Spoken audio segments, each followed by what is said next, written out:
Class 8th unit 13। ये हम इसका एक नया यूनिट शुरू करने लगे हैं। इस यूनिट का नाम है फैक्टराइजेशन। इस पूरे यूनिट में आपने इक्वेशंस या फिर नंबर के क्या निकालने हैं, फैक्टर्स निकालने हैं। तो चलो इसकी सबसे पहले जो एक्सरसाइज है 13.1 उसका क्वेश्चन नंबर 1 देखते हैं। क्वेश्चन नंबर 1 में वो क्या कहता है। टोटल इसके 8 पार्ट हैं। तो हर पार्ट में आपने क्या करना है, find the common factor of the following terms. आपको टर्म्स दी होंगी, आपने उनके क्या निकालने हैं, कॉमन फैक्टर। बहुत ही इजी क्वेश्चन है ये, लेकिन ये समझना बड़ा ज़रूरी है। ये समझ आएगी आपको तो ये आपको अगले क्वेश्चंस को निकालने में हेल्प करेगा। अगर यहाँ कोई गड़बड़ हुई, इस क्वेश्चन में कोई चीज़ नहीं समझ आई, तो आगे आपको बहुत ही प्रॉब्लम आएगी फिर। तो जैसे इसका फर्स्ट पार्ट है 12x फिर कामा 36। ये दो टर्म्स दी हुई हैं, एक दी हुई है 12x दी हुई है और एक 36 दी हुई है। तो आपने क्या करना है, कॉमन फैक्टर्स निकालने हैं। इसके बाद देखो आगे क्या है 2y और फिर क्या आगे 22xy। तो इसका भी क्या करना है, कॉमन फैक्टर निकालना है आपने। ऐसे ही आगे पार्ट्स आते जाएंगे तो हम इनको करते जाएंगे। चलो फर्स्ट पार्ट लेते हैं इसका। एक्सरसाइज 13.1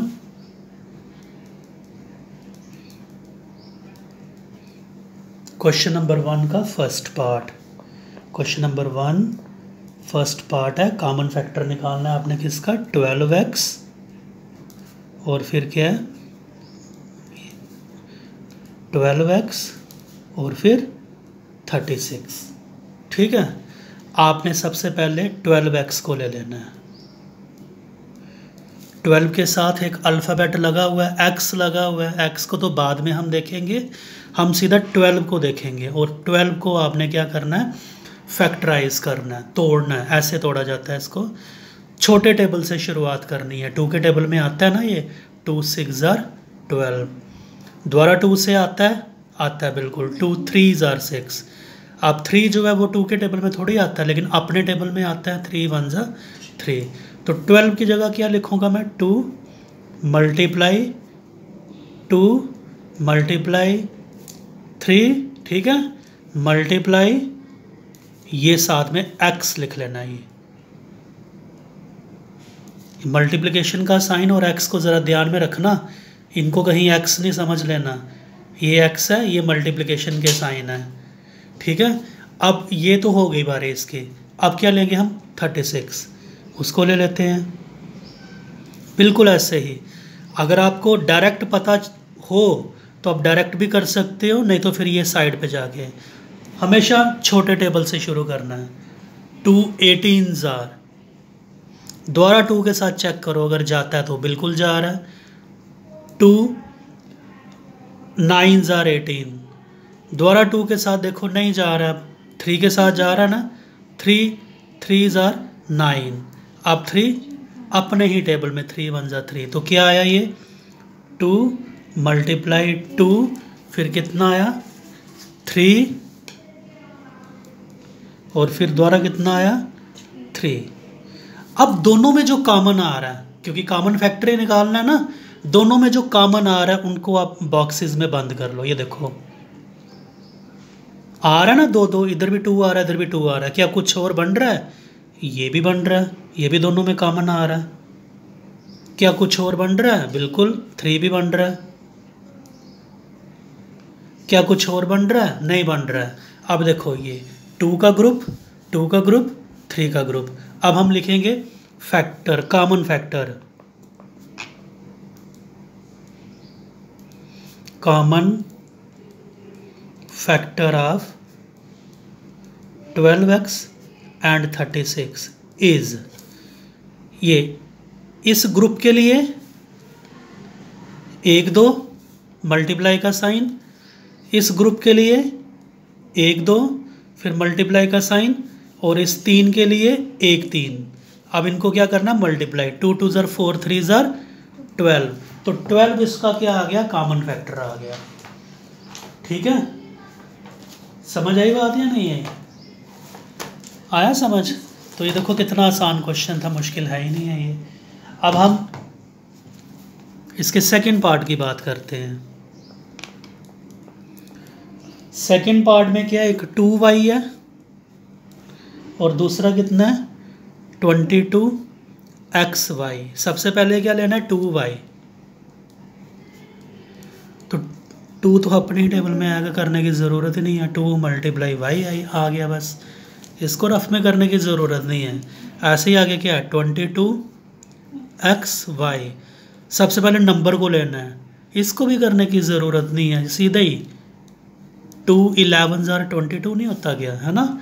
ये देखो ना, चलो मैं दोबारा कर देता हूँ आपको। 2 के साथ गया 2 11 जार। अब 11 किसी टेबल में नहीं आता, अपने ही टेबल में ही आएगा।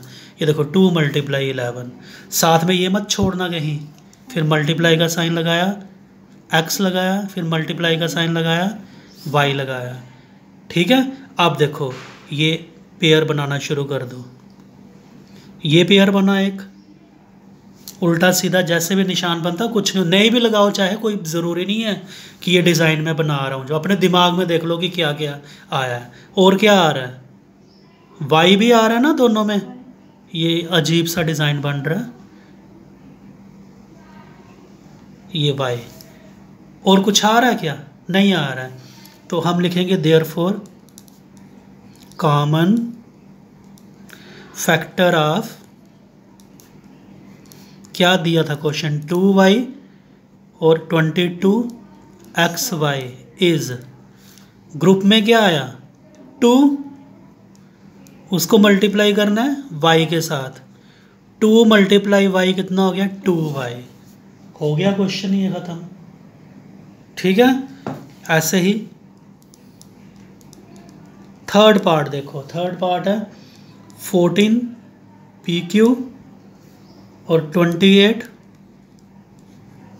p square q square.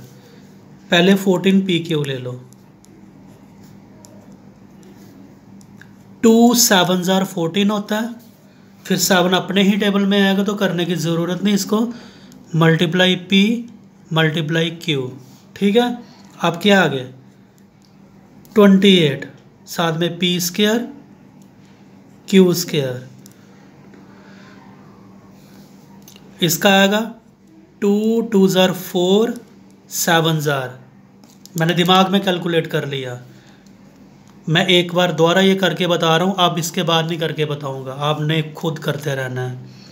ये आ गया 14 के साथ 2 7 जार, फिर 7 अपने ही टेबल में। ये देखो 2 to the 4 और 4 7 जार कितना होता है 28। साथ में ये क्या p स्क्वायर, p के ऊपर क्या लगा हुआ 2 लगा हुआ ना, स्क्वायर लगा हुआ तो p को 2 बार मल्टीप्लाई। क्यू के ऊपर क्या लगा हुआ 2, तो क्यू को भी 2 बार मल्टीप्लाई। अब बनाएंगे ग्रुप। एक तो ये देखो 2 का बना, और बोलो क्या 7 का बना, और p का भी बना है ना, और q का भी बना। ठीक है, तो अब लिखेंगे हम देयरफॉर कॉमन फैक्टर,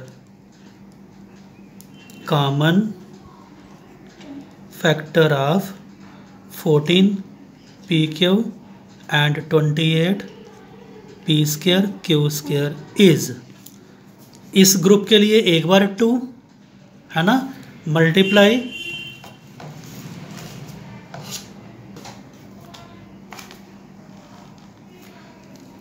इस 7 के ग्रुप के लिए एक बार 7, इस p के लिए एक p, और फिर इस q के लिए एक q।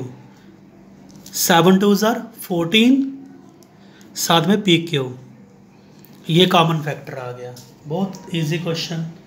ठीक है,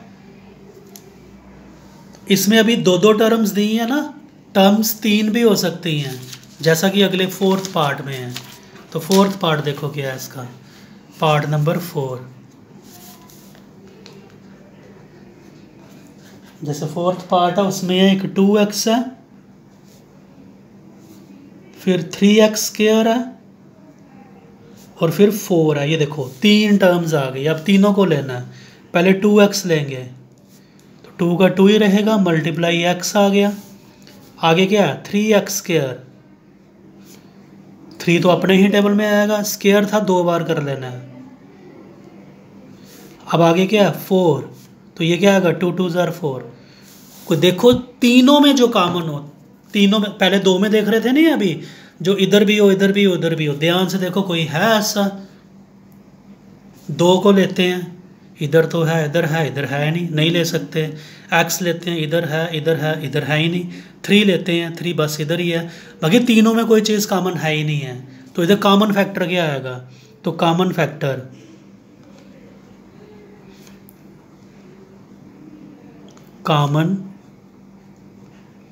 factor of 2x 3x square and 4 is, जब कुछ भी कॉमन नहीं आए तो 1 होता है। तब क्या होता है 1, 0 नहीं लिखना कहीं, 1 लिखा जाता है।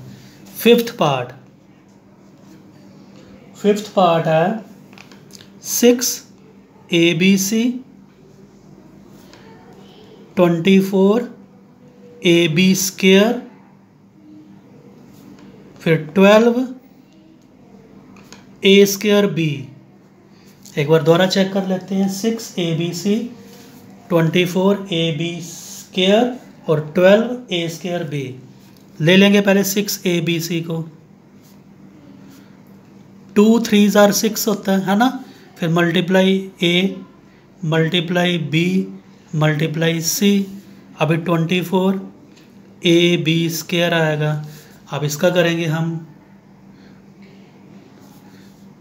2 2 ज़ार 4 2 ज़ार 8 3 ज़ार 24।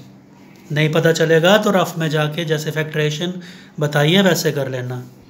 Multiply a multiply b square है 2 बार, b मल्टीप्लाई b, ठीक है। उसके बाद है 12a स्क्वायर b, 2 2 ज़ार 4 3 ज़ार 12, a कितनी बार 2 बार और फिर b 1 बार। फिर आप लिखेंगे हम देयरफॉर कॉमन फैक्टर ऑफ, ये जो भी नंबर था 6abc 24ab square and 12a square b is, number देखो तीनों में क्या, एक तो 2 2 2 आ रहा है, ठीक है, एक ये कर लिया मैंने। फिर दोबारा 2 का बन रहा है, नहीं बन रहा है, इधर थोड़ी आ रहा है 2, 3 का बन रहा है, ये देखो बन रहा है ना 3 का ग्रुप। किसी भी तरह की डिज़ाइनिंग कर लो, नहीं भी करनी है डिज़ाइनिंग तो चलेगा तब भी। 3 का बन गया, उसके बाद ए भी बन रहा है, देखो ए बन रहा है ना, एक बार ही बनेगा ए का क्योंकि फिर इधर ए है ही नहीं है। फिर बी का भी बन रहा है एक बार, बी बी बी। सी का नहीं बन रहा है क्योंकि सी इधर भी नहीं है इधर भी नहीं है। अब डिज़ाइनिंग कहाँ बनाता रहूँगा मैं, ऐसे दिमाग में देख लो कि ए भी आ रहा है और बी भी तीनों में आ रहा है, ठीक है। तो common factor of 6abc 24ab square 12a square b is, एक बार 2 आ गया, एक बार 3 आ गया, उसके बाद एक बार ए भी आया, सब में एक ही बार आया, बी भी आया एक बार, लेकिन सी नहीं आया। देखो सी इधर है लेकिन इधर और इधर नहीं है, ठीक है। तो ये कितना आ गया, फिर मल्टीप्लाई कर लो, 3 2 ज़ार 6ab, ये कॉमन फैक्टर आ गया फिफ्थ पार्ट का। इसके बाद अभी तक तो हम 3 टर्म का कर रहे थे, 3 से ज़्यादा टर्म्स भी हो सकती हैं। इसके बाद आपको कुछ पार्ट मैं छोड़ने लगा हूँ, 6th और 7th पार्ट आपको खुद करना है। 8th पार्ट देखो, 8th पार्ट है 3x स्क्वायर y क्यूब, फिर है 10x क्यूब y स्क्वायर, उसके बाद है 6x square y square and z। एक बार दोबारा चेक करूंगा मैं, 3x square y cube, 10x cube y square, फिर 6x square y square z। तो चलो पहले इसको करते हैं, 3x स्क्वायर y क्यूब, 3 1 ज़ा 3 ऐसे ही रहेगा, एक्स 2 बार और वाई कितनी बार? 3 बार। अब आगे 10 वाला ले लो, 10 एक्स क्यूब वाई स्क्वायर।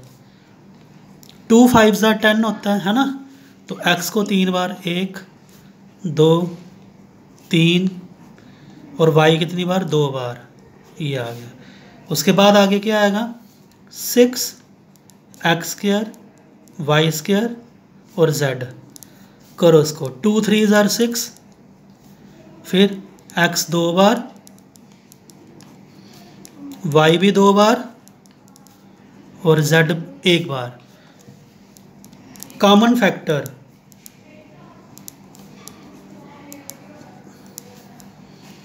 जो भी ये नंबर था, क्या नंबर था? 3 x square y cube, 10 x cube y square and 6 x square y square z is. Number तो देखो कोई कॉमन नहीं आ रहा भाई। 3 इधर है लेकिन इधर नहीं है, इधर है फिर नहीं ले सकते। 2 इधर है लेकिन इधर नहीं है, इसको भी नहीं ले सकते। 5 सिर्फ इसमें, नंबर को तो छोड़ दो। एक्स कितनी बार है यहाँ पे? 2 बार है ना। इधर भी कितनी बार है? 2 बार तो ले ही सकते हो। इधर कितनी बार है? 2 बार। इधर एक्स 2 बार था, इधर 3 बार था, इधर कितनी बार है? 2 बार। तो एक्स टोटल कितने कॉमन आए? 2 बार तो आए ही हैं सब में, ठीक है। फिर वाई, ये एक तो ये ग्रुप बना वाई का, ये और ये वाई भी 2 बार सब में आ गए। जेड नहीं आएगा किसी में भी। अब एक्स कितनी बार आया? 2 बार आया ना, तो एक्स स्क्वायर कर देना, x into x x square, साथ में y into y y square. तो ये आ गया एक्स स्क्वायर वाई स्क्वायर। ये इन 3 टर्म्स के क्या बन गया? कॉमन फैक्टर बन गया। तो ये क्वेश्चन नंबर 1 था एक्सरसाइज 13.1 का।